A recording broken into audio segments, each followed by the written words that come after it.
had a mystique like Apple Computer has today. What turns the gentle mean in the mean brutal? The thirst for wealth, the demand for respect, vying for a woman. As Chandra said, and thank you Chandra and Becky for having me, Birds of Passage recalls the Italian immigration experience at the turn of the 20th century. And this is, with Rico Altobelli, this is getting deeper into the Italian names. Leonardo Robustelli leaves Naples in 1905 to seek his fortune. Here's an excerpt.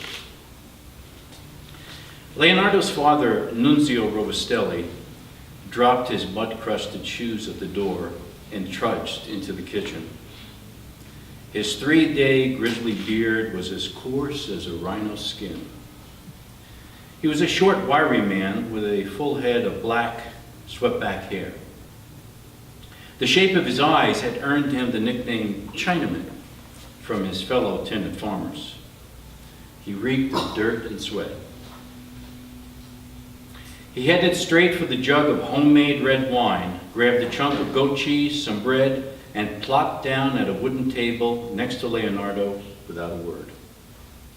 He carved off a slice of cheese and poured himself a tumbler of wine. Leonardo's mother, Anna, didn't look up when his father entered. Her black hair was streaked with gray. Her eyes were as blue as the Mediterranean.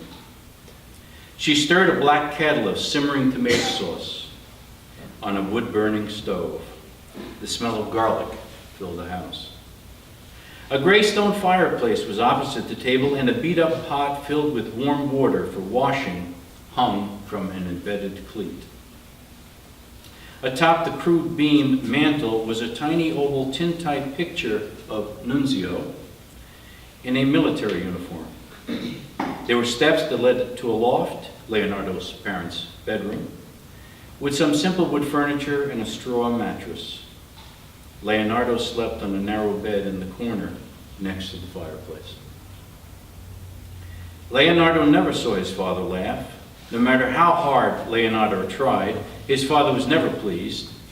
Every day Nunzio was off at dawn and home at dusk. In the evening, when Nunzio wanted sex with Anna, he'd order Leonardo to bed. Although Leonardo pressed his hands to his ears like a vice, his father's muffled grunts would drive him into a fetal position. More recently, when Leonardo heard his parents make love, he'd leave the house and sleep outside. Leonardo fidgeted in his chair. His eyes shifted between his parents. He took a deep breath and stood. I'm going to America. His mother put down her ladle and turned. His father's face chewed itself into a smirk, but his gaze didn't rise. Anna's blue eyes crinkled into a frown. The creases in her face deepened. She wiped her hands on the linen apron over her ankle-length blue skirt. I don't understand. There's no work in Naples. There are so many competing tenant farmers that you slave all day and can't afford bread. There's no future for me here. Leonardo's mother was rigid. His father sliced off another piece of cheese. There are jobs in New York. I'll make good money. Anna took a step toward her son. But Signor Felicio wants you as his apprentice. Shoemaking is a good trade. Everyone wears shoes. Leonardo's eyes rolled. Mama, I don't want to be a shoemaker. Anna moved closer to her son. What about Rosalia Valentini? She likes you. I can see it in her eyes. Her parents have promised her a house and some farmland for a dowry. I don't love Rosalia. Nunzio drained his glass. He glanced at his wife. There are worse reasons to marry than for money. Anna's mouth pursed. She looked at her son. New York is so far. You've never been away from me. Mama, you taught me that the bird leaves the nest. It's time. Is New York safe? Leonardo put his arm around his mother. I'm old enough to take care of myself. He squeezed her shoulders. She turned away. Mama, come on, I talked to Signor Moretti in Naples. He's an agent for the steamship line. He gets jobs for Italians in New York. He's advanced me a steamship ticket. Look. Leonardo took the paper out of his pocket and read the stamped message aloud. Anna glanced at the paper in her son's hands. Moretti was a barker in Chiarini's circus. Now he recruits unemployed Italians to leave their homes.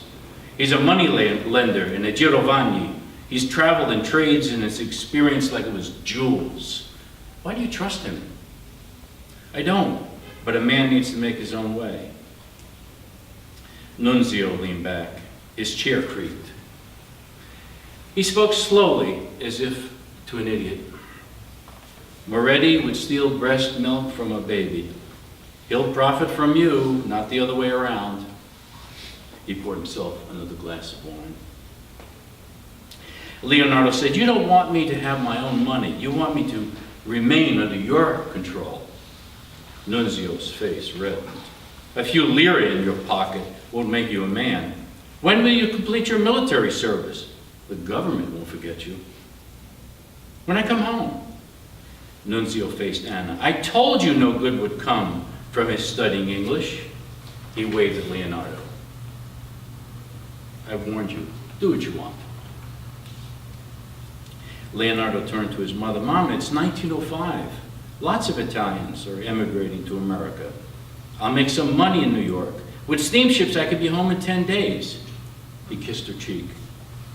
You won't even know I'm gone. Anna's eyes glistened. She nodded to him, but sobbed in the night. She awoke to every sunrise with dread. Every new light was one day closer to when Leonardo would leave. Thank you.